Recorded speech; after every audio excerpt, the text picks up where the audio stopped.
For a seated military press, you're going to be sitting on a bench. You're going to want the back rest all the way up so you have something to rest on. This just takes away the tension on your core and you can apply it more to your shoulders. For this exercise, you're going to be using your deltoids and your upper traps. So you're going to have your bar in front of you with your weights on each end. And you're going to have your hands about shoulder width apart, but a thumb's width away. Then you're going to have it start on your chest and you're just going to push straight up, making sure you're going through the full range of motion and breathing through each rep. A standing military press, you're going to be standing with your feet shoulder width apart, facing forward. You're going to have your bar with your weights on each end, and you're going to keep your hands facing away from you, and the bar is going to sit on your chest with your wrists slightly bent towards you. You're going to push straight up and come back down to your chest. Make sure you're breathing through every rep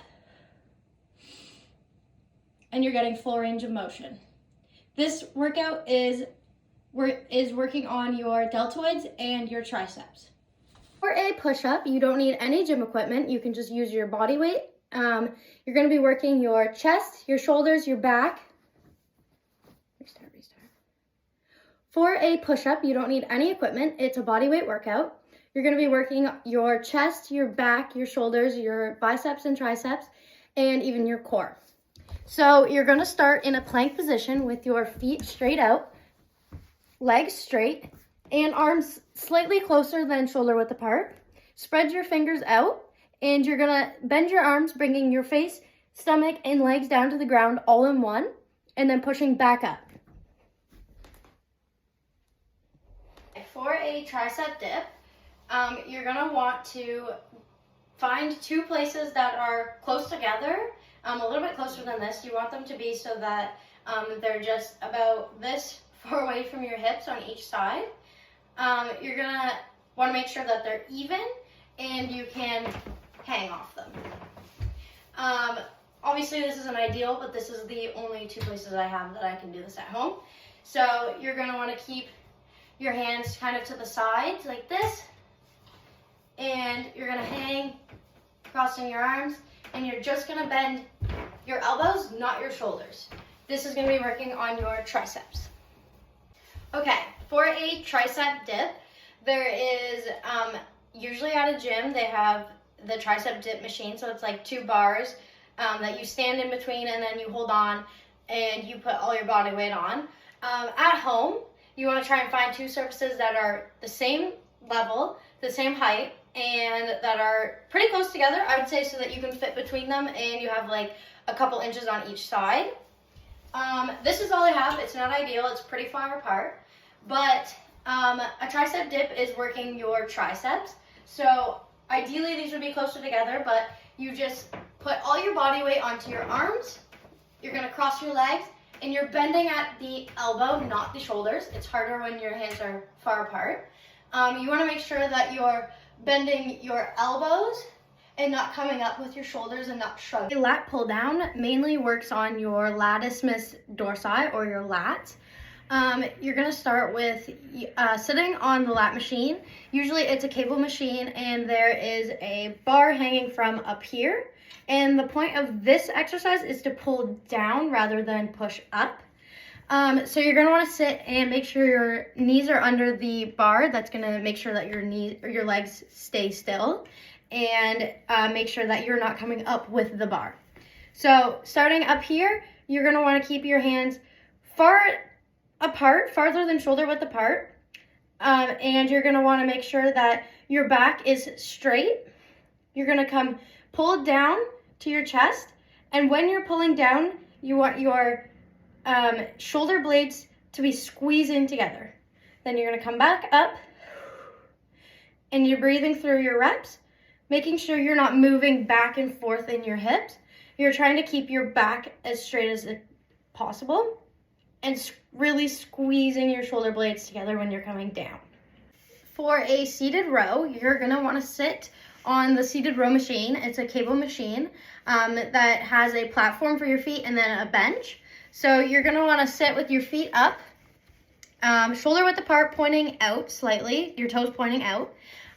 You can use a bar or the hand grips that kind of looks like a V, and you're gonna want to reach forward and pull straight back, slightly coming back with your hips, but mainly focusing on moving your back muscles or your shoulder blades together and coming towards your belly button. And then you want to come forward a bit more, kind of hunching and moving your back towards where the cable is trying to go, and then pulling back.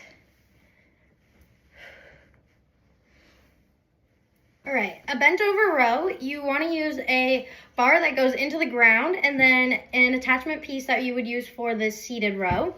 So we're just going to pretend that this is the attachment and it's in the ground with weights on the end.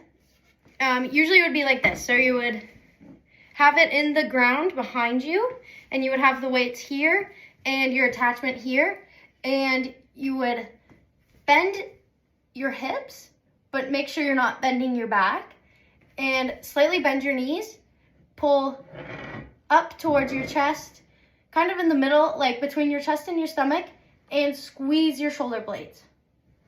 A single arm dumbbell row. You're gonna need a bench and a dumbbell. So you're gonna wanna stand with the side that you're gonna start with, you want it on the opposite side of the bench. You're gonna do your opposite leg up on the bench on your knee, and your opposite arm slightly in front of your knee, right under your shoulder. You're gonna wanna keep a flat back and dangle your arm down straight below your shoulder. You're gonna bring your arm up, bending at your elbow, and squeezing your shoulder blade.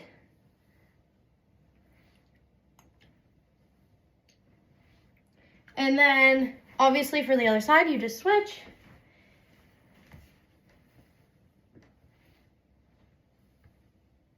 Bench press and incline bench press. You're gonna need a bench and a bar and weights if you want to add weights. I can't do an incline bench press, but an incline bench press is ideally the same as a bench press, but your bench upper body part of it is slightly at an incline, so it comes up a little bit. That exercise works your pectoralis major. And for a bench press, laying flat, it works your pectoralis major and minor. You're gonna start by laying down on your bench, feet on either side of the bench. I can't do that right now. And your bar is gonna be in line with the middle of your chest, and your thumbs, if you pointed your thumbs like this, should be pointing straight across the middle of your chest.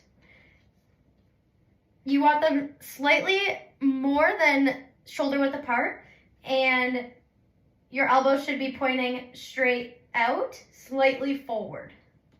You're gonna push straight up, breathing out, breathing in, coming down.